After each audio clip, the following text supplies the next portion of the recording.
This is Autoline Daily, the show dedicated to enthusiasts of the global automotive industry. Well, that didn't last long. GM reached a tentative deal with the Canadian union Unifor.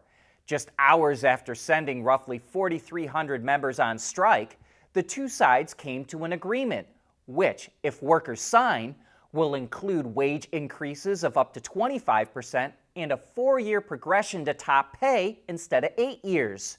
The Unifor strike would have also impacted production in the U.S. and Mexico, including GM's full-size trucks. So this takes a lot of pressure off the company and allows it to keep making its most profitable vehicles.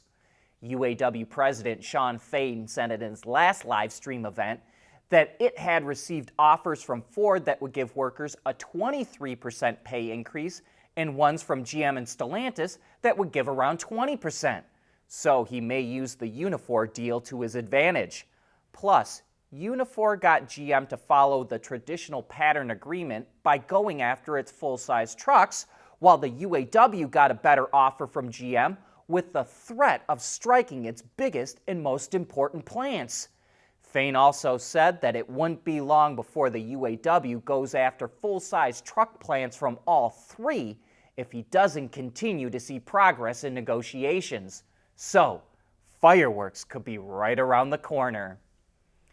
Tesla has pioneered efforts for uber-large castings, and many more automakers are following suit. Reuters reports that both Ford and Hyundai are getting giant presses made for them by IDRA, the same company that makes Tesla's Gigapresses.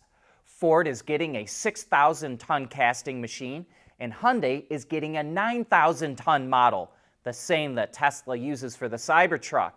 The automakers will use the machines for R&D purposes, but large castings combine many parts into one and can reduce manufacturing costs, especially for EVs. And like we said, many more automakers are following suit. And Reuters says that IDRA is also making 2 9,000-ton presses for an unnamed premium automaker in Europe.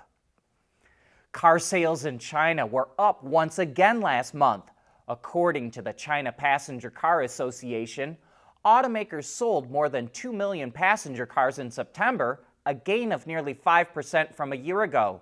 NEVs, or new energy vehicle sales, which includes BEVs, PHEVs, and fuel cells, shot up 22% last month, and they now account for 36% of all sales. But car exports from China also continue to go up as sales have slowed from their torrid growth. Exports surged 50% in September compared to a year ago, and that was up from a 31% increase in August. Through the first 9 months of the year, automakers have sold more than 15.4 million vehicles in China, up 2% from last year. Stellantis and Samsung SDI chose a familiar spot to open a second EV battery manufacturing plant in the U.S. It will build another factory in Kokomo, Indiana. The first plant, announced back in May, will cost $2.5 billion, have an annual capacity of 33 gigawatt hours, and start production in 2025. The second Kokomo plant will cost $3.2 billion, have an annual capacity of 34 gigawatt hours, and start production in 2027. The new battery plant will be Stellantis' 6th worldwide.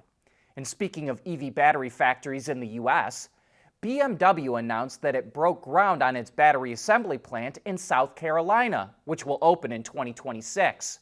Packs will be assembled at the new plant and then shipped to its car manufacturing plant in Spartanburg, South Carolina, to be used in future EVs. The cells will be produced at a nearby facility by its battery partner, AESC.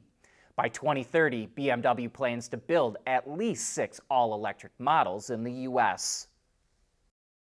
We want to know what drives your testing. OTA, connected car, diagnostics, remote testing. Intrepid Control Systems is here to help you work from anywhere. Intrepid Control Systems, driven by your data. BMW revealed the all-new X2, which makes its official world debut later this month at the Japan Mobility Show. The big highlight is that an all-electric version is being added to the lineup for the first time. It features a battery pack with 64.8 kilowatt hours of usable energy, which provides a range of 417 to 449 kilometers, or 259 to 279 miles. 2 electric motors, one at the front and one at the rear, combine for 230 kilowatts or 313 horsepower. BMW will also introduce a second EV variant that goes on sale after the initial market launch in March of 2024. Several ICE versions will also be available. A 1.5-liter 3-cylinder gasoline engine paired with a 48-volt mild hybrid system is available at launch, along with a 4-cylinder diesel, while the M version gets a 2-liter 4-cylinder engine. All ICE engines are mated to a 7-speed dual-clutch transmission.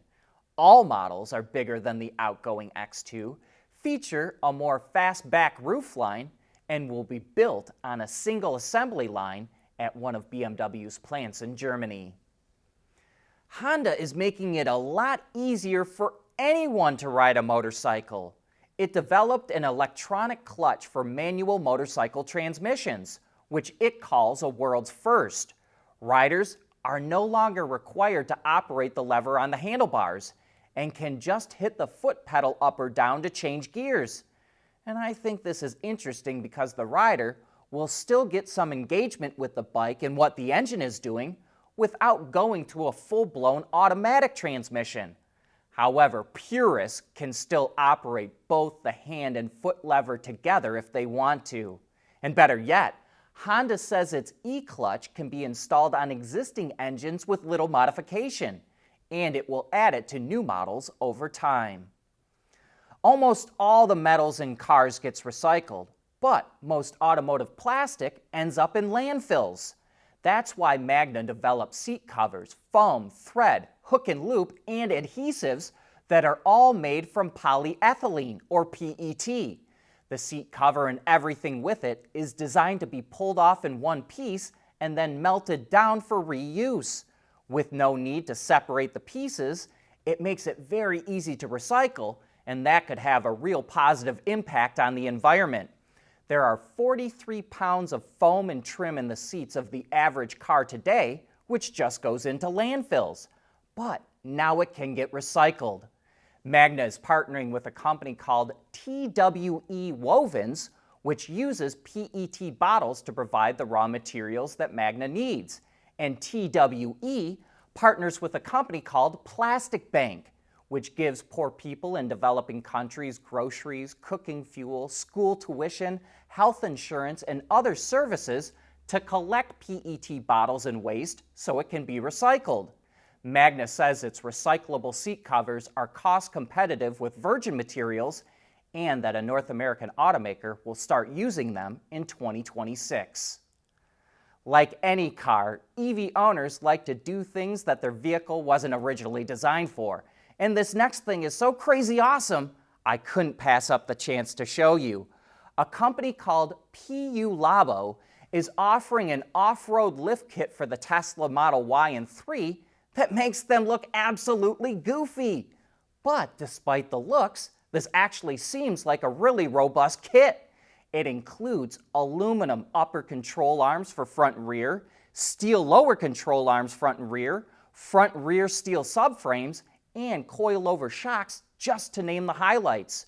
In total, it can add 5 inches of ground clearance and 8 inches of wheel travel. The kit is listed for $15,000, but it's on sale now for $12,000.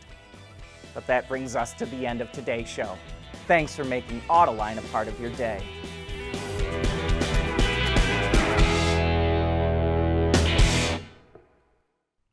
Autoline Daily is brought to you by Bridgestone, solutions for your journey.